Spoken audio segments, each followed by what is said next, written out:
تدریس زبان کے اصول. عزیز طلبہ، آج ہم تدریس زبان کے تیسرے اصول کے طور پر بات کریں گے زبانی کام پر ارتکاز کے حوالے سے. یعنی ابتدائی سطح کی تعلیم میں زبانی کام پر کانسنٹریٹ کیوں کیا جائے، زبانی کام زیادہ کیوں کروایا جائے اگر ہم لوگ زبان کی تدریس بہتر انداز میں کرنا چاہتے ہیں. تو عزیز طلبہ، بات یہ ہے کہ تدریس زبان کے 4 مرحلے ہوتے ہیں اگر ہم لوگ غور کریں تو.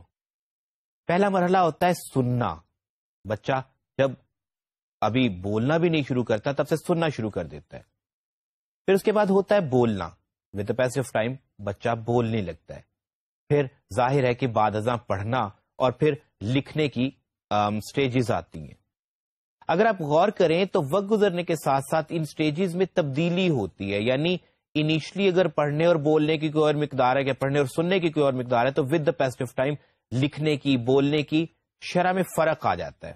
یعنی اگر ہم ایک لمحے کو دیکھیں کہ سننا اور بولنا بمقابلہ پڑھنا اور لکھنا کیا ہے، تو ہمیں پتہ چلتا ہے عزیز طلبہ کہ پہلی سٹیج میں، ابتدائی دور میں، بچہ 80 سے 60% تک سنتا ہے اور بولتا ہے.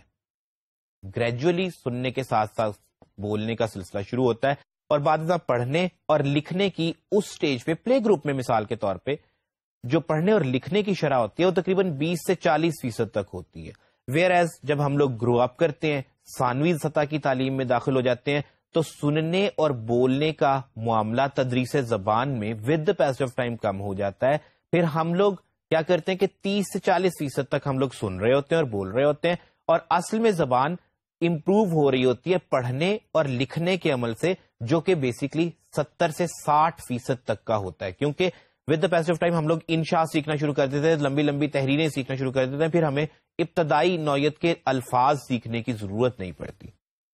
عزیز طلبہ، اب ہم دیکھتے ہیں کہ زبانی کام پر ارتکاز کیوں کیا جانا چاہیے. زبانی کام کی امپورٹنس ہمیں اس سے پتہ چلے گی. پہلی تو بات یہ ہے کہ زبانی کام دلچسپ ہوتا ہے. ظاہر ہے انیشلی بچے کے حوالے سے جب ہم بات کرتے ہیں تو ہم نے تدریس زبان کے حوالے سے پہلا اصول ہی یہ وضع کیا تھا کہ ہم نے دلچسپی حاصل کرنی ہے بچے کی.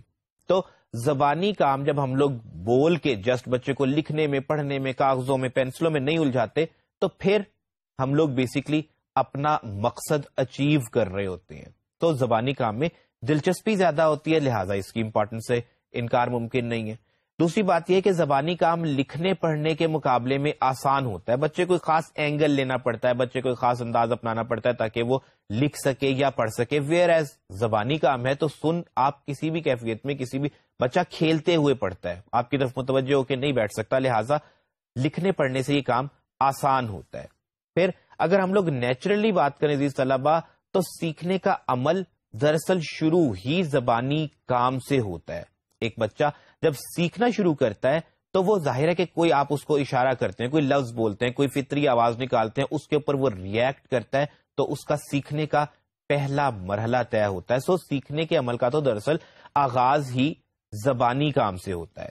اس کے بعد اگر ہم لوگ بات کریں کہ زبانی کام بچوں کے لیے زبان کی عملی افادیت کا پتہ دیتا ہے. بچوں کو اندازہ ہوتا ہے کہ ہم لوگ ابلاغ کے تھرو، بولنے کے تھرو ہم کس قدر اہم باتیں دوسروں تک پہنچا سکتے ہیں. تو بچہ لنگوسٹک امپورٹنس سے آگاہ ہوتا ہے.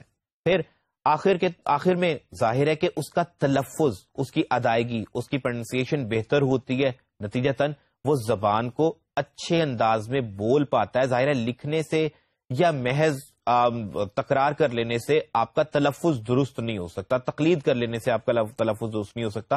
بولیں گے تو ہی آپ کا تلفظ اور ادائیگی آپ کی بہتر ہوگی.